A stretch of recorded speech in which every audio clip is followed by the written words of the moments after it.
कुब्जा के साथ कृष्ण जी ने क्या काम करा उसके घर जाके, वो देखो। अच्छा क्या कर दिया भाई, दिखा भी दिखा। ये देख ब्रह्मवैवर्त पुराण उत्तर भाग हिंदी साहित्य सम्मेलन प्रयाग, इसमें देख कुब्जा के साथ क्या क्रिया करी कृष्ण जी ने। शोभा नहीं देती भाई ये बातें, पर बतानी पड़ेंगी, क्यों वो भाई मान ही नहीं रहा था। ये देख पढ़ा दी था ना उसका, बढ़िया करा। भगवान कृष्ण ने निद्रा मग्न दासियों को न जगा, केवल अपनी दासी कुब्जा को ही जगाया और उस सती से कहा, उसके घर चले गए कृष्ण जी रात को। अच्छा। फिर क्या कहा, सोती ओढ़ी जगह दी। हाँ, हे माँ भागे हे सुंदरी, जागो और श्रृंगार यानी रति प्रदान करो, मेरे साथ संभोग करो, क्योंकि तुम पूर्व जन्म में रावण की भगिनी शूर्पणखा थी। हे कांते, राम जन्म में तुमने मेरे लिए तप किया था, उसी तप के प्रभाव से इस श्री कृष्ण जन्म में मैं तुम्हें कांत रूप में मिला हूँ, पति रूप में मिल गया आके। तब करा दे, नाक भी काट दिया। अरे भाई ये देखो तुम कि राम रूप में कौन से व्रत चल रहे थे, वहाँ तो वो काम किए नहीं, तो करे ही नहीं, और यहाँ आके कर दिए। ये पूरी देखो राम अवतार में तो नहीं करा, कंट्रोल कर लिया। विष्णु जी तो वही है, राम और कृष्ण तो एक ही है, विष्णु जी। ये देखो क्या किया विष्णु जी ने, राम जन्म में तुमने तप किया और तुमने श्री कृष्ण जन्म में मुझे कांत के रूप में अब मैं आ गया, ठीक है, पति रूप में आ गया, अतः मेरी सेवा करो। भगवान श्री निवास ने उसे अपने हृदय से लगाकर नग्न कर दिया। ये लो भाई, देर नहीं लगाई, सीधा नग्न कर दिया बिना वस्त्रों के। काम शुरू हो गया। हाँ, और उस कामुकी का श्रृंगार और चुंबन करने लगे, उसके साथ रमण करने लगे। मंद मुस्कान करती हुई उस कामुकी ने भी, जो नव समागम में लज्जित होती थी, पहले इच्छा तो उसकी भी थी लेकिन शर्मा रही थी वो। भगवान श्री कृष्ण का चुंबन किया और भगवान ने लक्ष्मी की भांति उसे अपने अंक में रख लिया। हे नारद, हाँ अपनी पत्नी की तरह।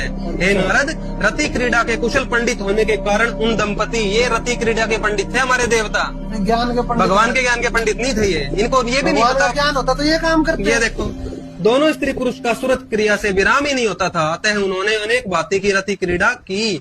भगवान ने जैसे काम सूत्र में अनेक प्रकार की क्रीड़ाएं सारी कर रही थी, सारी कर दी। भगवान ने उसके युगल स्तन और श्रोणी भाग देखकर, श्रोणी भाग होता है जी गुप्तांग, स्त्रियों के गुप्तांग की बात हो रही है यहाँ। अच्छा, अपने तीक्ष्ण नखों और दांतों से उसका उपभोग करते हुए, दांतों से और नखूनों से उसका उपभोग करते हुए, अच्छा उनकी गुप्तांगों को दांतों से और नखूनों से घायल करते उसके अधर बिंब का अत्यंत पान किया। रात्रि के अंतिम पहर में भगवान ने उसमें वीर्य दान किया और उस सुख भोग के भोग करने से वह सुंदरी मूर्छित होगी, बेहोश होगी। वो तो उन्होंने इतना मतलब भयंकर क्रीड़ा करी कि कुब्जा बेहोश होगी। होनी थी, वो तो देवता था, शक्ति थी उसमें। अरे हटाओ, आप लाओ उत्तर भाग इसका। ये आ गया ब्रह्मवैवर्त पुराण का उत्तर भाग, श्री कृष्ण जन्म खंड। मैटर गरम चल रहा है भाई।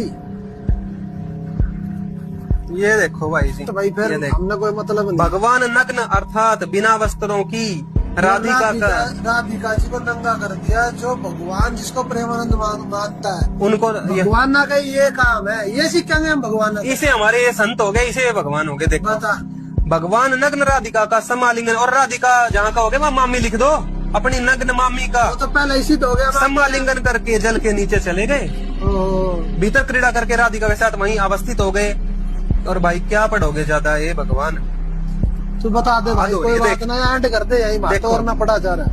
राधिका ने भी बड़े वेग से उठकर कृष्ण को बलपूर्वक पकड़ लिया, उनकी मुरली छीनकर क्रोध से दूर तक खींच ले गई, उनका पीताम्बर छीन के उन्हें नग्न कर दिया।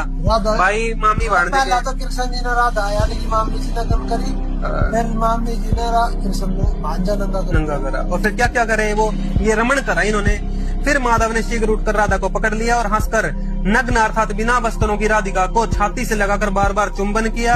इस प्रकार कृष्ण की उन सभी मूर्तियों ने गोपियों के साथ कौतुकवश मनोहर यमुना तीर के नीर में क्रीड़ा की। अनंतर नग्न कृष्ण नग्न राधिका के साथ तट पर गए। ये मामी भांजे बिना कपड़ों के घूम रहे थे वहाँ। और कितने दिनों तक ये काम करे, ये पढ़ लो, ये पेज नंबर आप आगे 335 पे, 324 से शुरू हुआ था, 11 पेजों में हमने तो बहुत कम पढ़ा है भाई। शॉर्ट में केसर वन में भ्रमण कर 30 दिनों तक दिन रात कौतुक से रमण किया, तो भी मन नहीं भरा। पता चल गया रमण क्या होता है। तो आप सभी से यही प्रार्थना है कि प्रेमानंद जी जैसे नकली, अनिरुद्धाचार्य जैसे नकली, देवकी नंदन जैसे नकली, किन किन का नाम लूं, ये सारे ही नकली है। इनको किसी को वेदों का ज्ञान नहीं, शास्त्रों का ज्ञान नहीं। मैं बहुत सारी वीडियो देख रहा हूँ, ब्रह्मा विष्णु महेश की मृत्यु होती है, इसका कोई ठोस प्रमाण दिखाओ आप मेरे को। ठोस प्रमाण? हाँ भाई। एक नहीं भाई, 2 प्रमाण दिखाऊंगा। दिखाओ भाई। आ जाओ भाई। ये है मत्स्य महापुराण, कोड नंबर 557 गीता प्रेस गोरखपुर से प्रकाशित है। अब इसके मैं आगे दिखाता हूँ आपको कि यहाँ पर क्या लिखा है। ये है भाई अध्याय 154 और पेज नंबर 615।